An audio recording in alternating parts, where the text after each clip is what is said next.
All right, so we are going to work on 5.2, um, trigonomic identities while I'm not here. And this is proving. So we're proving trigonomic identities. So we're going to need those reference sheets that you have and our knowledge of algebra to be able to do these. So again, as we go through these problems, I'm going to try and explain them as much as possible so that you can attempt them and try them when I'm not here. Okay, sorry for not being here today, but I've got two sick kiddos at home, so I've got to make sure that I can get them healthy. Okay, so we're proving trigonomic identities. We are going to look at and start off with just a simple algebraic identity. So what I'm going to do is whatever algebra I can on one side of the equation. When we do these identities, we always want to start with the uglier side. So if you look at this problem right here, there's a couple of things that I could do. Okay, if I look at the top here, I say, okay, well, I can factor the top to x plus 1, x minus 1, minus x plus 1, x minus 1. And I can put this over x minus 1, and I can put this over x plus 1. Because these are one fraction and I have multiplication on the top, I can cancel this and I can cancel this. And that leaves me with x minus 1 minus x minus 1. When I do that, okay, I end up with what? Let me see here. Is this, I canceled the wrong thing over here. Doggone it. These should be canceled. This should be x plus 1. This shouldn't cancel here. I cancel the x minus 1s, right? This cancels. So I'm left with x minus x plus 1 minus x plus 1. All I'm doing is distributing this. And I get x minus x cancels. 1 plus 1 is 2, and I get 2 is equal to 2. So what I was trying to do is get the right side equal to each other. So as we're doing these and going through these different strategies, we have to understand a couple of things.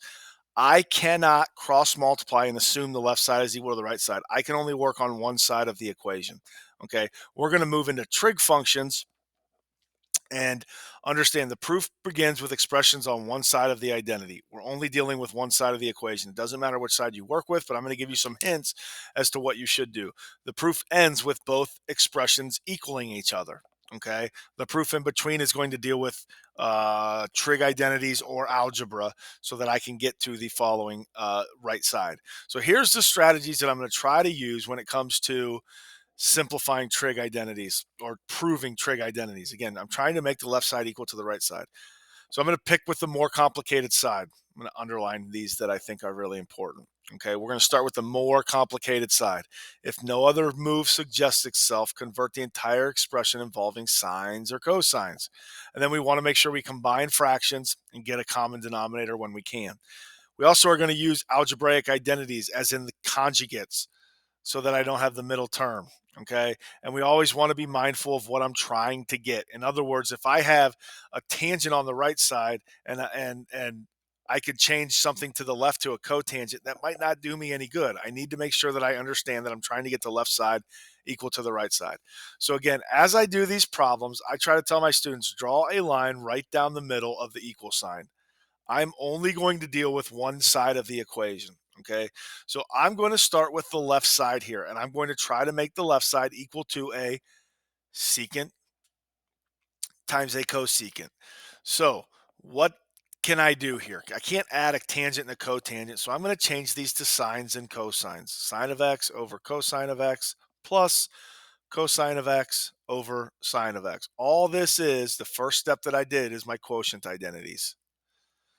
Okay. Why did I do that? I don't know, because it might get me somewhere. Identities. Okay. So now I've got a fraction here, right? I need a common denominator. So I'm going to multiply this side by sine of x. I'm going to multiply this side by cosine of x. I'm multiplying by the denominator that the other doesn't have. On the top, that gives me sine squared x plus cosine squared x all over sine x cosine x. One denominator now. So the second thing I did was algebra, get common denominator.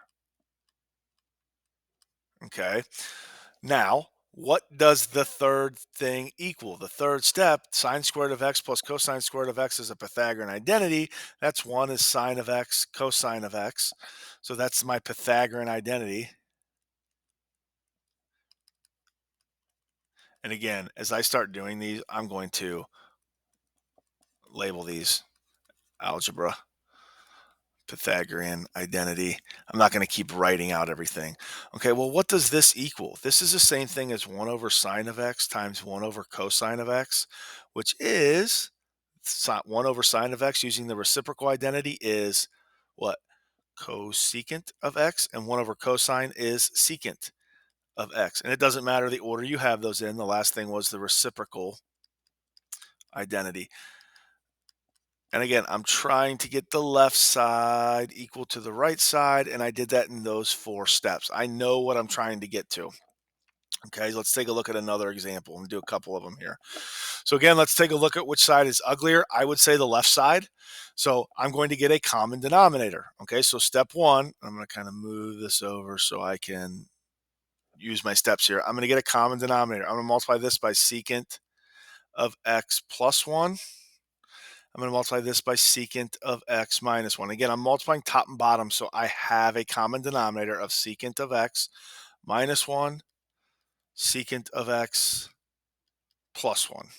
Okay, on top, what do I get? I get secant of x plus 1, right? That's this times this, and plus secant of x minus 1. Well, what can I do? On the top, so the first thing I did was algebra common denominator. Okay, on the top, I'm going to do algebra again. What's secant of x plus secant of x? So I would get secant squared of x. On the bottom, can I multiply that out? I get secant squared of x. Sorry, I need to make sure I say this right. I'm saying it right. I'm not writing it correct. On the top, I get secant of x plus secant of x, which is 2 secant of x. And the plus 1 and the minus 1 cancel.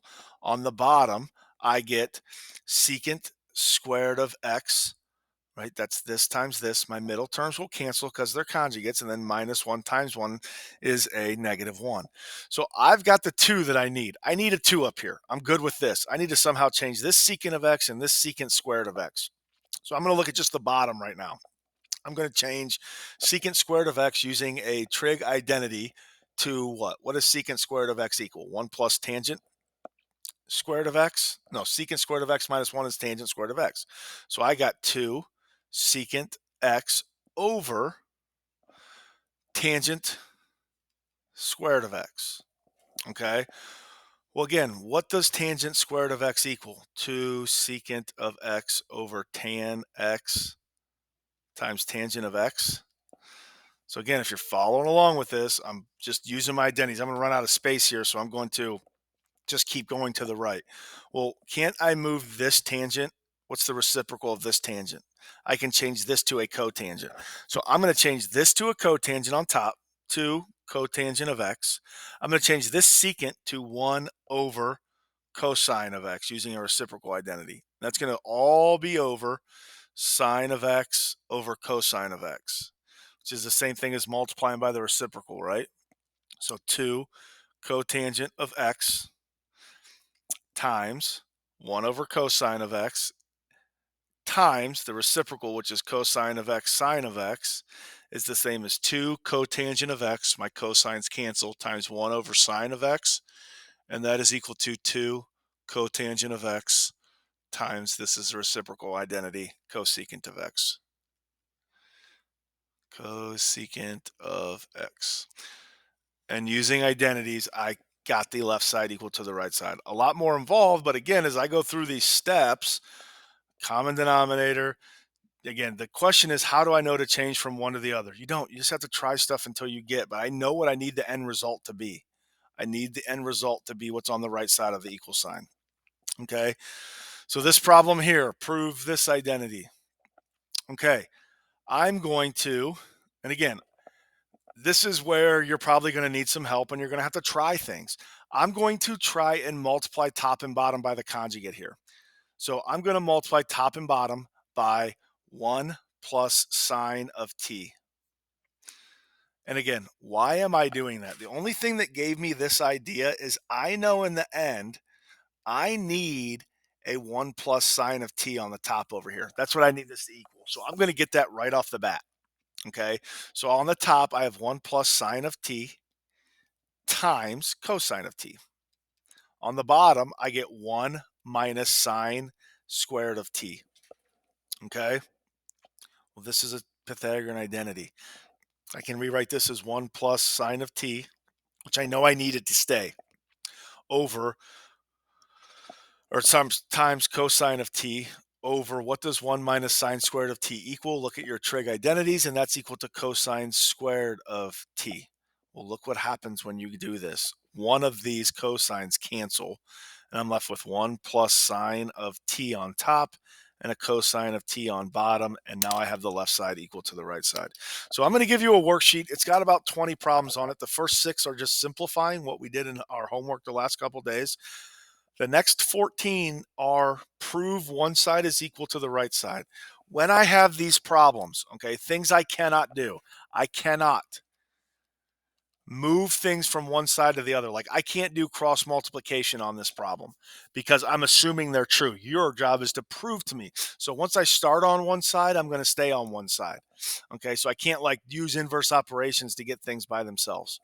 Okay, try it. Start on one side, use your identities, use your algebra, see how far you can get. We'll definitely go over this worksheet on Thursday. Hope you guys have a great day.